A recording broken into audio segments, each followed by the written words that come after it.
which is awesome. Hi, everyone. Thanks so much for joining us for the 2023 Route Optimization Tool webinar. This webinar will give everyone an insight into the forecasted conditions for event day and show you how to use the forecast to your advantage by using the Route Optimization Tool. I'm Rosie from the Rottnest Channel Swim Association, the not-for-profit organisation that organises the South 32 Rottnest Channel Swim. And we've partnered with the University of Western Australia and Aurora Offshore Engineering in developing the Route Optimization Tool, which creates a personalised route for swimmers based on swimmers' predicted speed and the forecasted conditions. I'll quickly introduce the presenters of this webinar and the creators of the Route Optimization Tool. So firstly, we've got Scott Draper, who is an Associate Professor in Civil Ocean Engineering at UWA. He co-leads the Coastal and Offshore Engineering Laboratory at the University of Western Australia. Terry Griffiths is a chartered subsea and mechanical engineer with over 25 years of experience in Australia, Asia and the North Sea. He is director and a principal engineer at Aurora Offshore Engineering.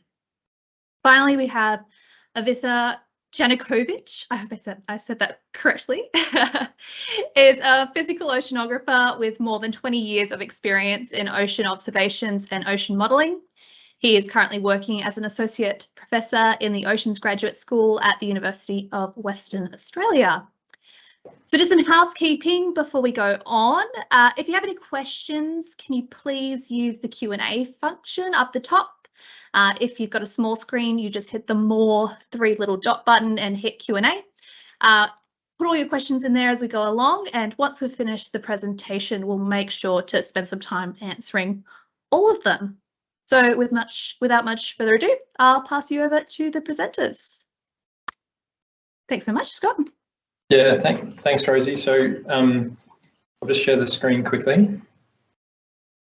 So we've got a few slides to go through today, and you'll hear from Avitsa, myself and Terry in that order. So we'll start off with Avitsa, who's going to talk a little bit about the actual predictions of the environmental conditions for Saturday. Then I'll talk a little bit about the route optimization tool, and then Terry will provide some insight into some of the general trends you observe when you use the tool and some ideas around how you can use the optimized route well on the actual day. So that's sort of the plan. So Avitsa, I might pass over to you to talk, and I'll just share the website. That's okay. Yeah, thanks, Scott. Just before Scott is actually showing you that, to tell you that these results which you're looking at are not available anywhere else, like Windy or something like that. So we are actually creating these results within UWA. We are running the models customized for the Perth region using high resolution numerical methods. So in that sense, those results are going to definitely differ from whatever you're looking at, like Windy or Bureau of Meteorology or something like that. So be aware of that. If you see any discrepancy, this is because we are using totally different customized local high resolution models, like others are probably not. So on the screen that Scott shared, you have the website that you can access, and actually you can go back and see at the current date.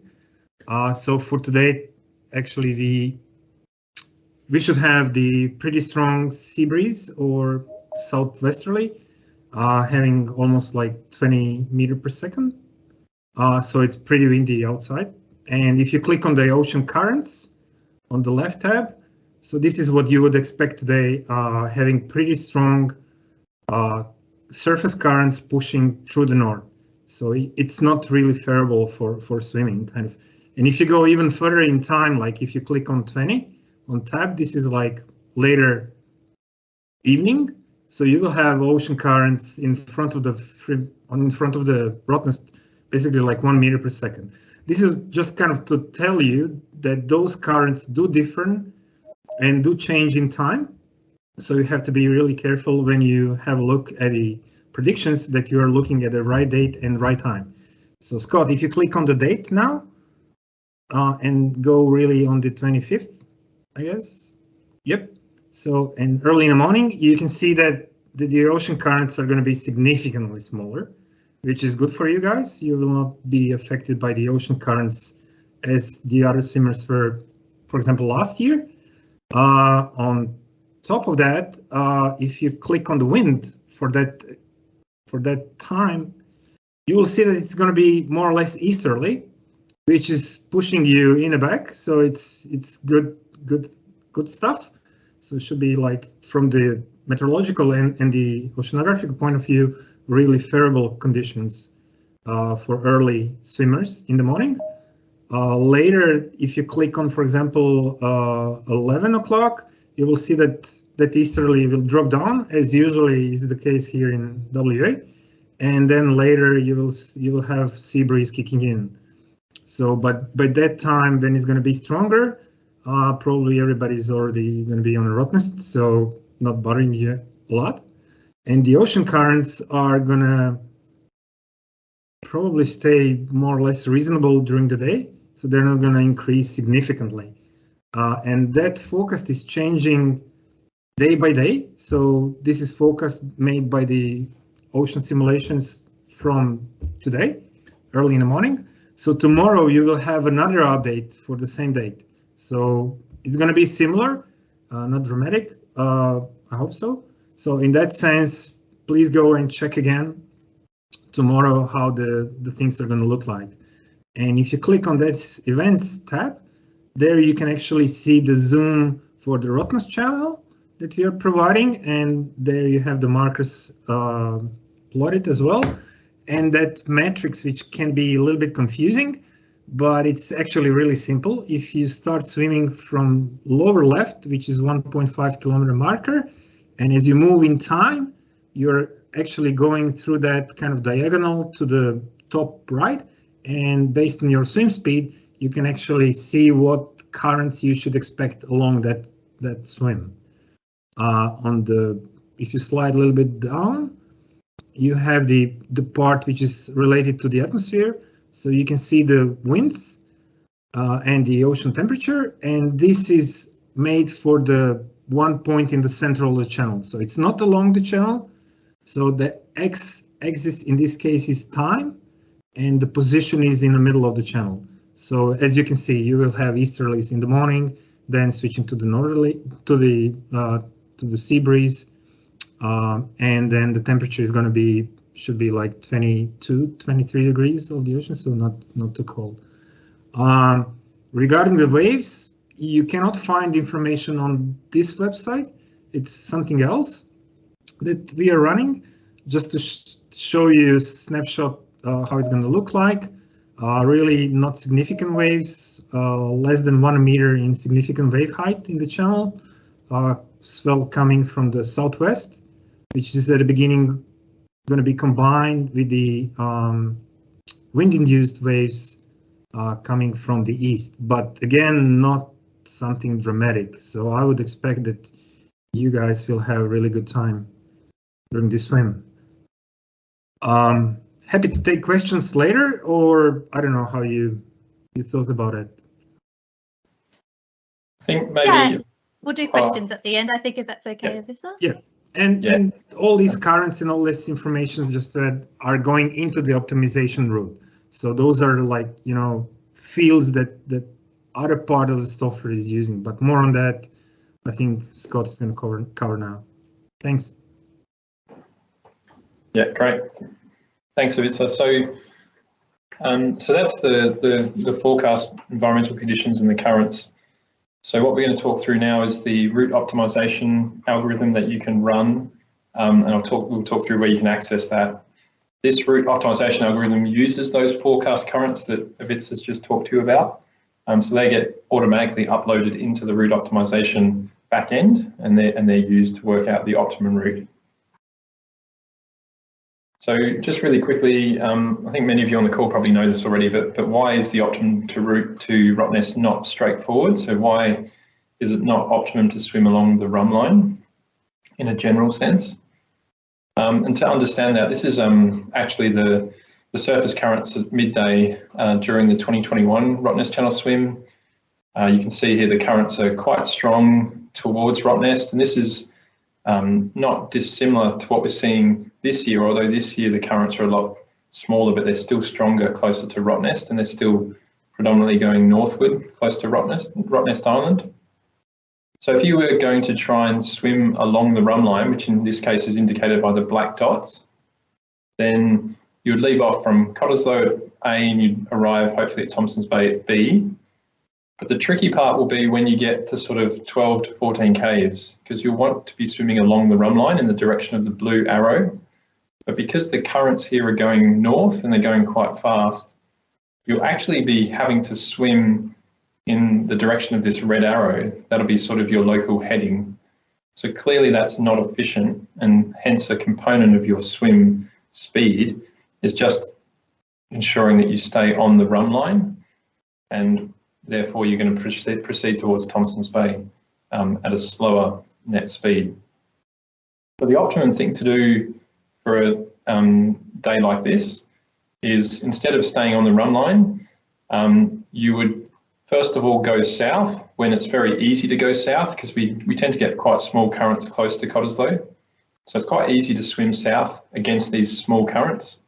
And then when you come into the region close to Rottnest where the currents tend to get stronger, because you've gone south, those currents will then bring you back up towards the run line to allow you to finish at Thompson Bay. So this would be the optimum route that you would take. Now, this particular optimum route that I've plotted, this red line, is an example solution for a swimmer that would do swim at a pace of about 15 minutes per kilometre. This would be this particular route on the 2021 Rottnest Channel swim would take them 5 hours and 9 minutes. Now, if you were a slower swimmer, your optimum route would be a little bit different. Instead of that red line, you would get this blue line, so you'd have a bigger deviation from the run line. And this is, you can sort of understand why your pace is important. If you were a really, really fast swimmer, then the currents would be insignificant to you, and so you wouldn't have to alter your route much to account for them. If you're a slower swimmer that was swimming at a speed that might be similar to the currents, then clearly you're going to have to be careful and think cleverly about how you would swim in it and try and use those currents to your advantage. So just to give you some example numbers, for a 23 minute per K swimmer, it's going to take you 8 hours and 41 minutes to follow this blue line. These two lines that I've drawn here are equivalent to the lines that we'll show you in a second when we use the Optimisation web app. These lines are essentially these blue lines that are drawn on the web app. As a point of comparison, if those two swimmers just kept to the run line during the swim in 2021, then for the faster swimmer, the 15 minute per K swimmer, he's going to be a few minutes slower, so not a lot slower. But where it gets really interesting is for the swimmer that's doing 23 minutes per K, they're going to be almost an hour slower if they try and hold the run line. So one thing that this route optimization app really demonstrates is that if you are a slightly slower swimmer, then the route is really important, and it can have a significant effect on your likelihood to make it across the Rottnest in a time that's nicely underneath those cut-off times. Okay, so that's just a little bit of the background, I guess, as to why there is an optimum route that's not directly along the run line. So what we'll do now is we'll just head to the web app, and I'll just show you some example calculations, and Terry and Vitsa, jump in whenever you want to, so feel free to. So what I'll do here is I've just gone to the web app, so you can get to this web app from the Rottnest Channel Swim website. So I can probably show you that really quickly if you haven't seen that before.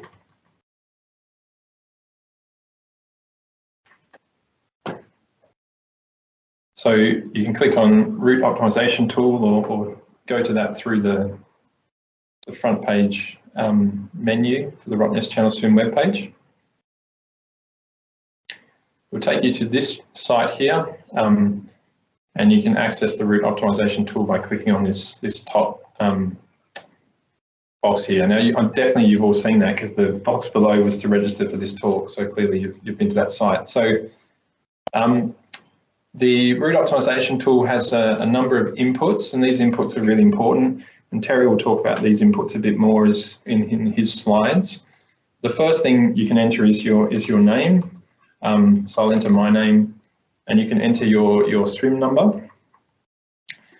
It's not essential that it would be great if you put in your actual swim number, but the optimization app will still run if you put in anything random here. It's more a labeling feature. What is important though is everything from here on. So your start time. So if you know what time your wave will begin, so say for example your wave starts at 6:10, you would enter that. And then you have a choice here. We have a few historic years that you can choose from. And these are really there so you can have a play around and see how sensitive your route might be to the conditions. But what's really important now is to click on 2023 because we're actually pulling Avitsa's forecasts in for Saturday. So if you select 2023, you're going to get the forecast currents for Saturday. Now at this point, I'll just draw your attention to the red text here. So what's happening at the moment, every morning at about 9 AM, we update the current forecast for Saturday. Overnight, Avitsa's supercomputer runs and generates a forecast, and we upload that into the back end of this app. So if you're using this route optimization app, the best thing for you to do would be to wait until after 9 AM tomorrow, and then compute your route then. And that will be when you'll be using the latest and the last forecast that Avitsa will make. So definitely jump on and play with it today, but try and jump on there tomorrow after 9 AM and generate your final route at that time. Okay, there's a couple of other inputs now, your initial pace and your pace at 10 kilometres.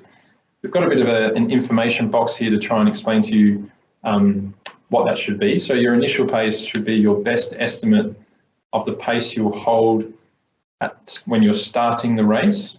And so it should be based on your speed in still water and calm conditions, and should exclude feeding and rest breaks. So you may be able to estimate it based on the first lap split of your 10-kilometre qualifying swim. And I'll let Terry talk about that a bit more, but essentially this would be, the speed that you think you could hold in still water calm conditions when you first start swimming. So if I was to say put in, and it's in terms of minutes per kilometre, so if I was to put in say 19 minutes per kilometre, you're then required to put in your pace that you think you'll be able to hold at halfway. And again, there's a bit of information here. So this would be your best estimate of the pace you'll be swimming after 10 kilometres. Again, we want you to try and think about what your pace would be in still calm water after 10 kilometres of swimming.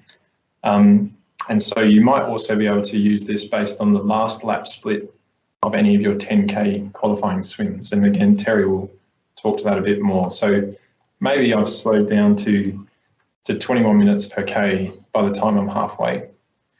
Now this is important for the route optimization app because I sort of showed you before, your speed is relative to the currents is an important factor that defines your route. And what we're doing with this initial pace and pace at 10K is trying to understand how your pace may vary during the swim. So these two inputs are both really important. And I'd encourage you, if you're interested, to play around with them and see what effect they make to your optimum route. Lastly, there's a feeding interval. So you may have already got this all figured out. So you might decide you're doing 30 minutes and you might decide that your feed duration lasts for, 2 minutes, so 120 seconds. Now, if you're a team or a duo, then a feed break won't apply to you because hopefully there'll always be somebody swimming and you can just leave these two boxes as 0. There's no need to fill them in. This box is more for solo swimmers that are going to have a feed break. And of course, we use these breaks to sort of discount your speed. Obviously, while you're feeding, you're not swimming. So once those have been entered, you can then just click on calculate route, and it just takes a minute or two to calculate. And then you immediately get this popped out. So I can see my name and my swim number. And then this blue line here is indicating the optimum route that I should take. And you can see here that it's suggesting that I should go south. The black arrows here you can see, they're indicating the direction of the current as predicted by Witz's model at the time I swim through that point. And the length of the arrow is related to the speed of the current. So you can see towards the end, the current is less than half a metre per second, but it's probably on the order of 0.3 or 0.4 metres per second. And it's mostly going towards the northeast here, probably north-northeast. Early on, the current's actually behind me, but it's a lot weaker. So that sort of is quite consistent with sort of what Witz was talking about a minute ago about the forecast for the day. There's a couple more things you can get. So down here, there's a table that gives you your predicted time to get to each of these distances. And these distances are your equivalent run line distance. So for example, if I'm at this location here, this would be an equivalent distance here of I think 11 kilometers. So you can sort of see how long it's going to take you to get through all the way to the end, to the finish line. There's a calculation here telling you how far from the run line you'll be. So in this particular case, I'll be about a kilometre south of the run line at the middle of the race. Now, that's seems like a long way, but I'm not swimming directly south 1 kilometre. I'm actually only veering off very gently throughout and then coming back round. So although that might look like a large distance, Terry will talk to that a bit more too, I think, won't you, Terry? So, and then in the last bit here, you can see the time since start. So if all goes well, I would make it in 6 hours and 27 minutes and 58 seconds if I was able to achieve these input conditions that I've chosen here. A couple of other things that we've sort of calculated. Gives you the time it would take you to swim if you were to hold the run line and not do the optimum route. So you can see this is about 6 minutes slower here. So it's about 1% or so in this case. So 6 hours, 360 minutes, a bit over, maybe 2%. But of course, if you are a slower swimmer or if the currents are large, then these differences get much bigger. There's also a calculation here of how far it'll feel like you've swum if you hold the run line. And this year, it's going to feel like you've actually swum less than the total distance of 19.7 kilometres. And the reason for that is because at the start, the current is helping you. So if all goes well, this year should be a really good year, fingers crossed, according to the current predictions. You get a similar estimate if you were to go on the optimised route too. And the optimised route will make it feel like you've swam even less distance. So that sort of gives you an idea of the benefit of holding the optimum route.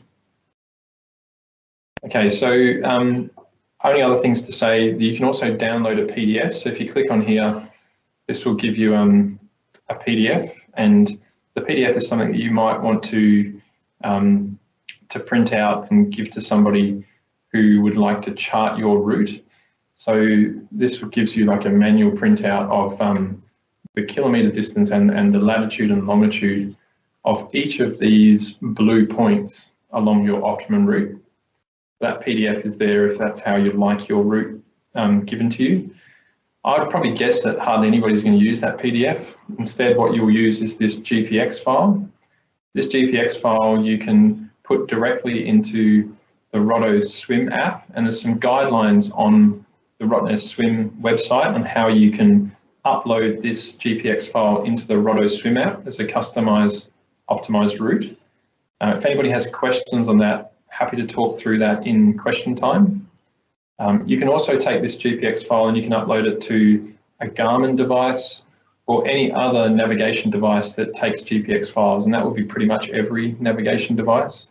So if your skipper of your boat has a navigation device, you can ask him if he's able to take GPX files, and if he is, you could give him this file and he could be the person that holds your optimum route. Alternatively, you could give it to your paddler if they have a mobile phone and they can put it in a watertight case. They can upload this to the Roto Swim app and then they could follow your optimum route. Again, Terry will talk a bit more about some of his observations over the last couple of swims about what methods work well to use this GPX file and follow the route. Okay, so Terry and Vitsa, anything you think I've missed on this this overview?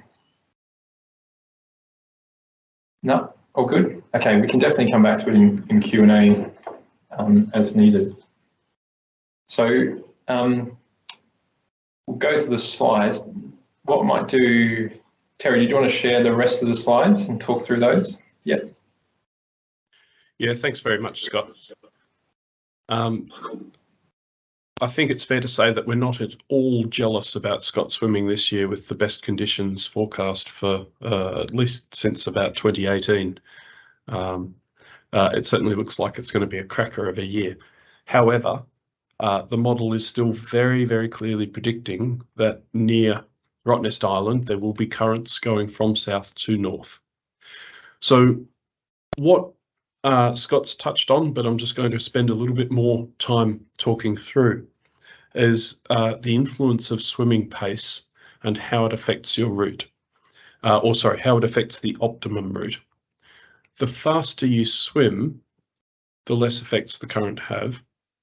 Hence, the less extreme the offset from the run line is optimum. And so actually for some of the more severe conditions that we've had over the last couple of years, like 2021, 2022, it's something that actually the optimum routes involved quite a strong southerly deviation.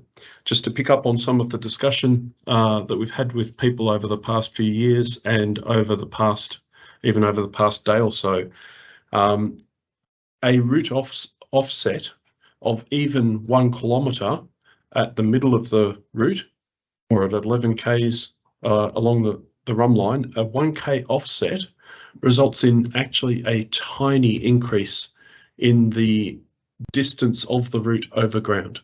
We're talking something in the order of 100 metres in order for you to actually gradually build up that 1k offset.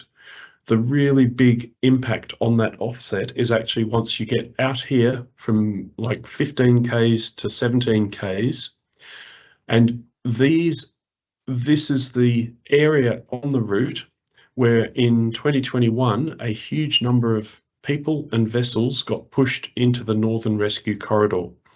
And so it's something that I know at the briefing, at the Metro Safety briefing, it was really emphasised, but I'm going to actually say it again here. One of the big things about the optimised route is that it actually helps get you south so that as you get caught by those currents and as you're starting to actually feel a bit tired and your arms are starting to feel less than great, that is the zone where you're actually in the strongest currents, and it is incredibly important that you remain outside the rescue corridor. And that is part of the motivation for us to be working on this tool, is to actually help you safely complete your swim, for you to make it to Phillip Rock and then inside the shelter of Thompson's Bay, and for you not to get ordered out of the water because you've actually been pushed north into the rescue corridor by the currents that are running from south to north. One thing to bear in mind is that the currents don't always come from the south. And so it is something that we've had in, I think 2017, 2020 was also a year where we had currents coming from the north to the south. That's not what's forecast for this year. For this year, the currents are forecast to be going towards the north, and therefore the optimum route goes to the south. Now, a really important part of endurance swimming is actually focusing on setting yourself a pace that you can actually maintain. And using the route optimization tool, you can happily actually hop on and play around with the pace at the start and the pace at 10 k's. It might seem like it's a great idea to go out really hard and to go as fast as possible in order to actually make it as far as possible before the sea breeze comes in. You can try that. You can put in a pace of, 15 minutes per kilometre to start with. If by the halfway mark, you're then swimming at 20 k's per kilometre, And by the time you get to the 15 to 18 kilometre mark, you're actually now down to swimming at 25 minutes per kilometre.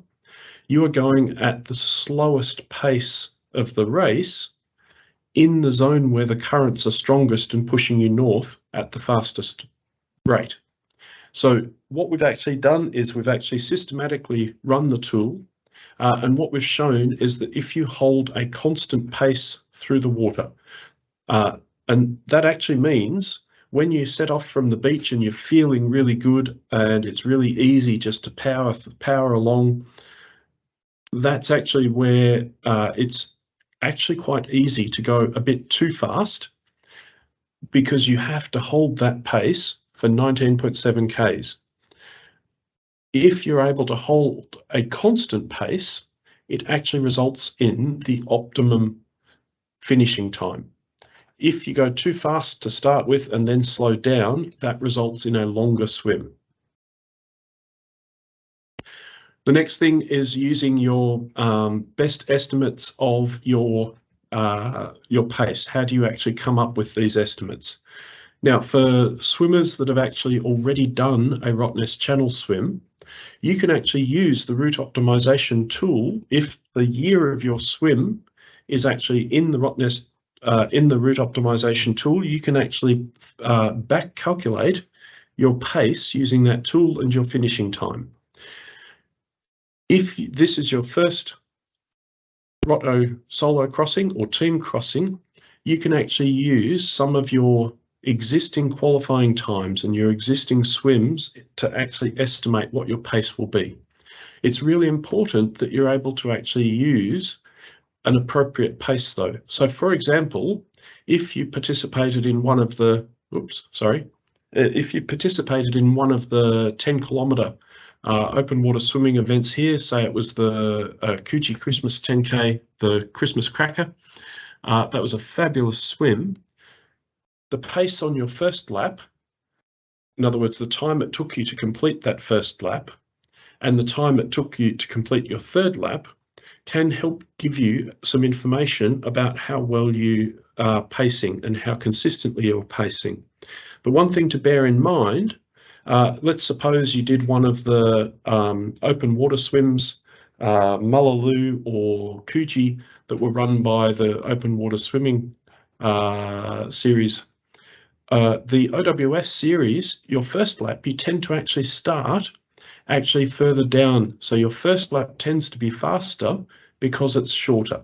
So you actually need to just bear in mind that your first lap is also unlikely to hold a feeding break. So in the event that you're feeding, for example, on every second or every fourth or every, whatever your feeding cycle is, those laps will actually have a feed break in them.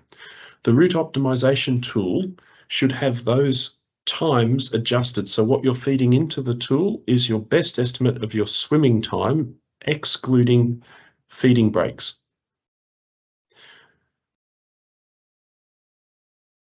The next thing to comment on is that out towards Rottnest, when you're starting to feel tired, when you stop for a break, you are still being pushed by the currents.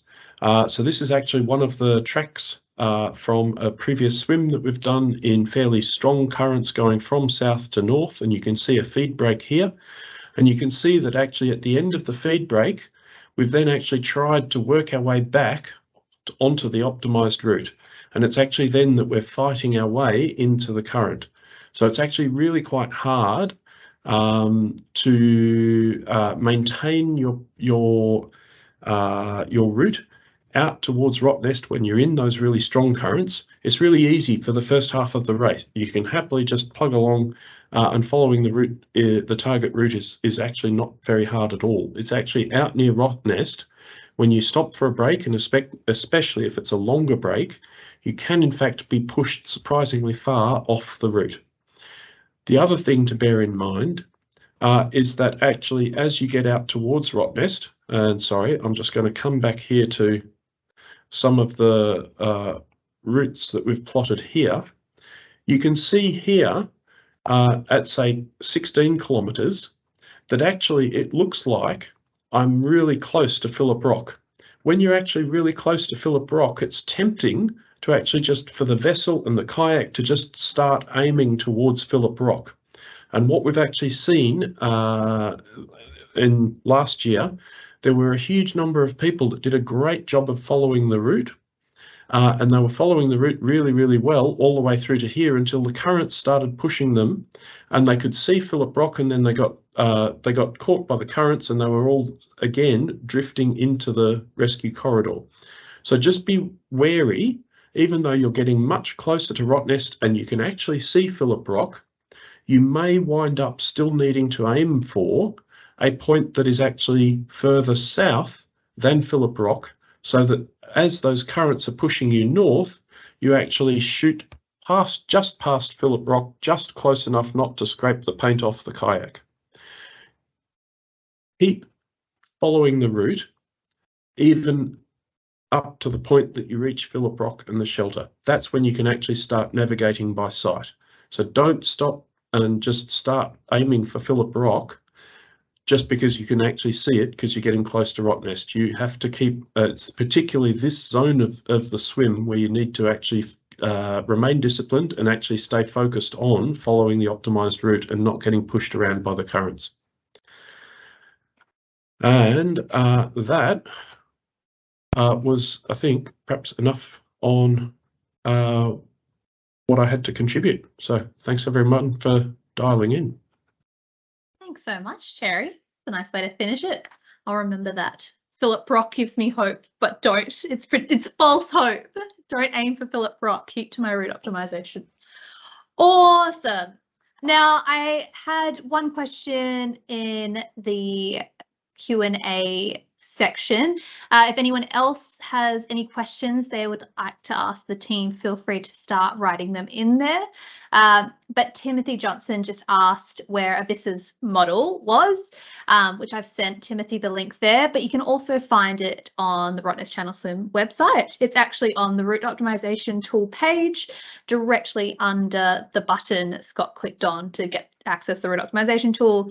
The button underneath has the 2023 Ocean Currents forecast. Were there any other questions? Any suggestions on how best to plan for a 4-person team with varying capabilities? Terry, Scott, any advice? Yeah, so I guess by varying capabilities, you mean varying ability? I think so. Varying speeds would probably be what Cameron's leaning into. Yeah, so we only have like one input speed. So what you'll sort of have to do is try and average. So if each swimmer is going to swim for the same amount of time, then you'll sort of have to average their speeds to come up with an average speed for your team. If they are going to swim for different times, then you can still do it, but you need to do like a time weighted average. That's great. It's Glenn, actually for team sorry, swimmers.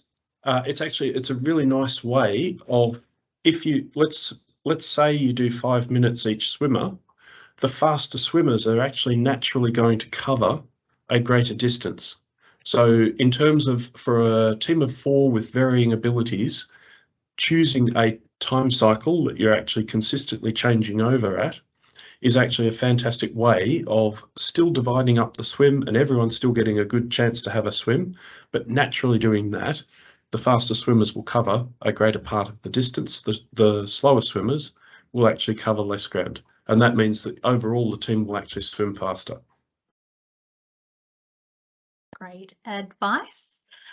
Glenn's asked a question in the chat, which I think is definitely on our minds for the future. He's asked how much the wind affects the optimal route. Yeah, so probably pass to Vitsa in a second, but I mean, the route optimization app doesn't include wind directly, but obviously the wind influences the currents, which Vitsa can talk to you a lot more about. And so the currents are obviously accounted for in the route optimization app. Yes, so in this case, the wind effect on the ocean currents is included inside the model, unless you are sailing and using the sail to be propelled additionally using the wind power, then it's a different story. But in your case of swimming within the ocean, not having any sails attached to your back, you are actually experiencing ocean currents that already had the effect of the wind inside. So just picking up on that, the last time we had strong easterlies was actually 2018, and for that year I was kayaking. And what was a bit of a surprise is that for most of that crossing, I wound up paddling backwards, which was a bit surprising because it was working a whole lot of muscles that I hadn't been training with. But because I was on the kayak, sat up in the wind, I was being pushed faster than the swimmers were swimming. So it is actually worth bearing in mind that while the swimmer might not have much effect from the wind, the kayaker and the support boat may well do so. So it's certainly, again, with the safety rules about not going in reverse, or certainly not moving backwards. For the support boats, you might have to try really hard not to drift on top of swimmers or not to drift into an area where it's congested, just because the boat is getting more windage and it's having an effect that the swimmers aren't necessarily experiencing. Awesome. Shane, Mick, and Russell have praised how awesome the session was. I will just ask Russell's question. He was asking if we could share today's presentation. Is that something your team was okay with if we pop that on the website? Yeah. Hey, perfect. We You're can all do good, that now. We'll put the PDF version of the presentation on our website so you can access it if you want to refer to it. More positive responses. I think Terry, Navissa, and Scott have helped a lot of us when we're planning our swim this year. It sounds like we're in for a great day. So we'll probably leave it there. Good luck for Saturday, everybody. We're in for a great year, I'm sure. Yeah, should be good. Okay. Good luck. Yeah, good luck, everybody. Yeah, and if you do have any final questions, you're struggling to do anything on the app, there is an email down the bottom you can contact, and we will monitor that so we can help you out if you're having any problems tomorrow doing any calculations. Perfect. Cool. Thanks so much, guys. Yeah, thank you, Rosie. Cheers guys. See you all. Cheers, bye. Bye.